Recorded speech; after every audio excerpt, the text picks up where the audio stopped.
Hey guys, Dom here, back again with another Bethesda video. So lately, in terms of news, leaks, rumors or speculation, Bethesda have been a huge talking point in the opening weeks of 2020. More so how, due to recent activity over at Bethesda Rockville, Maryland, all points towards a major announcement coming from Bethesda Game Studios in 2020. Although it's safe to say that Bethesda over the last few years have been in a worrying state when it comes to their reputation, especially in 2019, with their support dwindling with each decision made by the company and how decisions made by parent company ZeniMax Media have nosedived the company's former glory with its fan base. But throughout their missteps, the majority of Bethesda's fan base have been looking to Todd Howard and his core team in Rockville, Maryland for Bethesda's next main AAA title, as the last real single-player AAA title from Bethesda Game Studios was Fallout 4 all the way back in the fall of 2015. And in those 5 years since its release, Todd Howard and his team have been concepting and developing Bethesda's next single-player experience, Starfield, a game that has been shrouded in mystery, although over the last few weeks we've been seeing some evidence appear from Bethesda Rockville, Maryland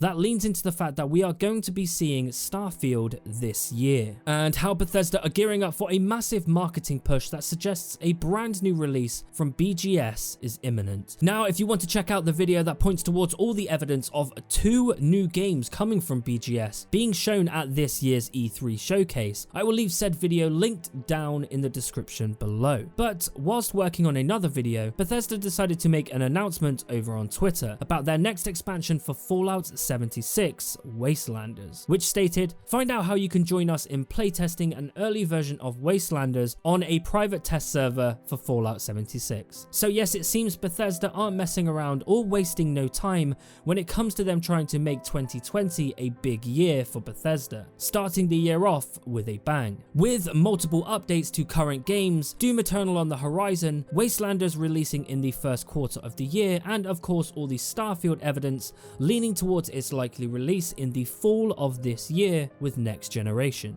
Now, just to state, no, I do not play Fallout 76, but I have been keeping an eye on Wastelanders, as from what we've been told, Wastelanders will completely change Fallout 76 as it tries to return to Fallout's roots with, in quotes, interesting NPCs, a new storyline, and a return to Fallout 3's dialogue system and choices. But let's be honest here, if there is any life left within Fallout 76, it hangs in the balance of Bethesda's delivery with Fallout 76's latest rehaul. Now, it must be said that this public testing is for PC only, and that the few hundred or so player base will be chosen by Bethesda over a period of time, although anyone can sign up. But if you do choose to sign up, I do believe, unlike the original beta, all servers will be live 24/7, unlike the original beta where there were certain time slots where you could test the game, as Todd Howard has gone on record saying that he regrets not leaving the servers on continuously to discover the real issues of the game before launch. In terms of communicating the idea of Fallout 76, do you have any regrets about that?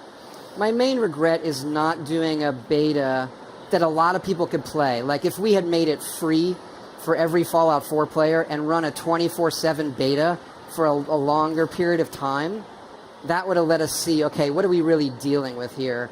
The betas we did were concentrated because we were worried about peak concurrency, so we got those issues solved, but didn't get a good look at how does the game really behave at scale 24/7. So that, learned that lesson the hard way, but wish we had done that. So if you do choose to sign up for this public testing, you'll be shown some important information regarding said playtest, stating, invited players will be notified by email and required to fill out a non-disclosure agreement on the launcher prior to playing. You will not be allowed to share, stream, record, or discuss any information for this experience. So of course, for someone like myself, I probably wouldn't benefit from a playtest like this because, as stated, I wouldn't be able to cover this information or comment on the state of the game, if it was a good change for Bethesda or a good direction for Fallout 76. Although, whilst pondering on this announcement, it solidified one piece of evidence that to me proves that not only will we be seeing Starfield this year, but confirms that the game is in fact in the final stages of production. Now, you may be wondering, Dom, what the hell does a Fallout 76 announcement have to do with Starfield and its current state? Well, in a previous video, I go over how Bethesda are hiring for a QA supervisor to perform tests on a multi-platformed title for Bethesda Rockville, Maryland, which we all now know to be, of course, Starfield. Although making that video, it led to a few people asking, well, this could be for Wastelanders, as we know it is coming in the first quarter of the year and is finishing up development as it was supposed to release last year. Now, a few years back, Todd Howard gave us some information that relates to just how Bethesda internally tests their games before release. He also talks about the proper forms of conduct Bethesda game studios go through before showing off their next title to people outside of the company or department. Do you guys do company-wide playtests of? We do. We Okay. do them within the team first for a long time.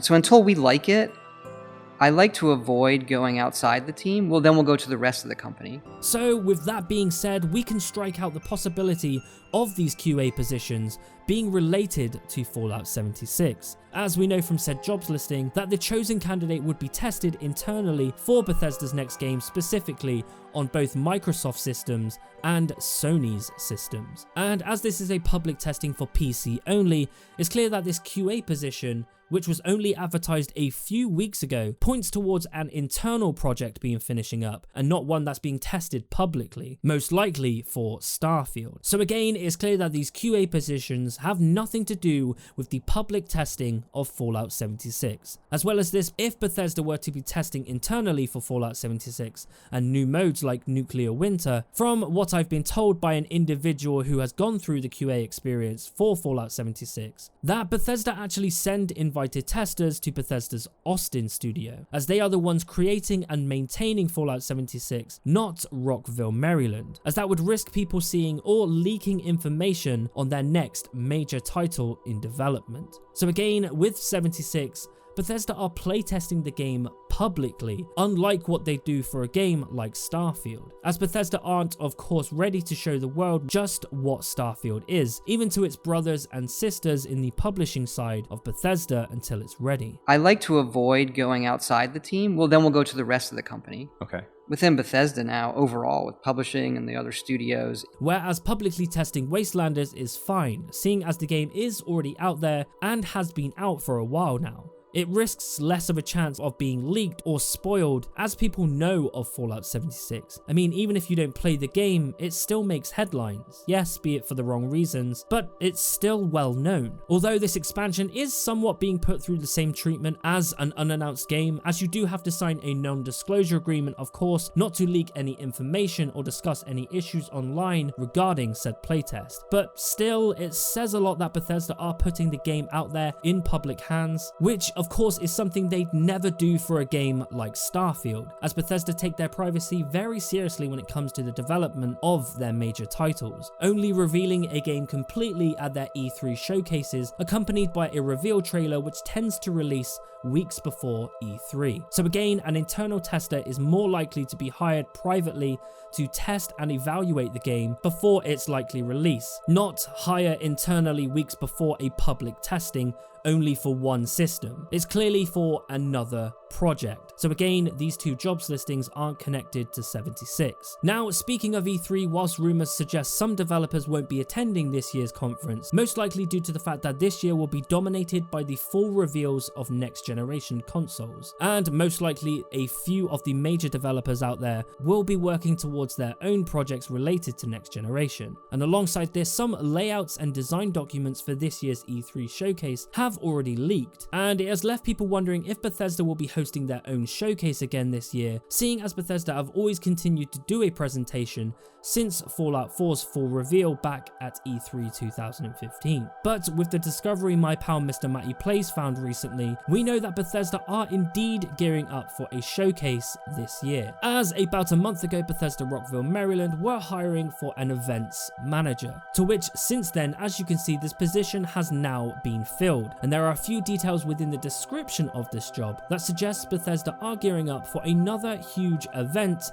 most likely their annual E3 showcase, as it describes working with video editors and video game development staff to make exciting and explosive showcases and much more. So it's clear that yes, Bethesda are indeed going to be attending this year's E3, and it seems that this year could be their biggest year yet. I mean, just look at the roster of games they're already showing off within the first few months of 2020. As I stated, we've got Wastelanders coming in around March or before. Also coming in March, we have Doom Eternal releasing on the 20th. Alongside this, ZeniMax Media are also releasing another expansion for the Elder Scrolls Online, being shown for the first time next week. So apart from Arcane Studios' Deathloop, what else does Bethesda have to show us? That's right, Bethesda Game Studios' next big sci-fi adventure, Starfield. So to summarize, it seems that we are finally getting Starfield this year, as Bethesda have proven with these internal QA positions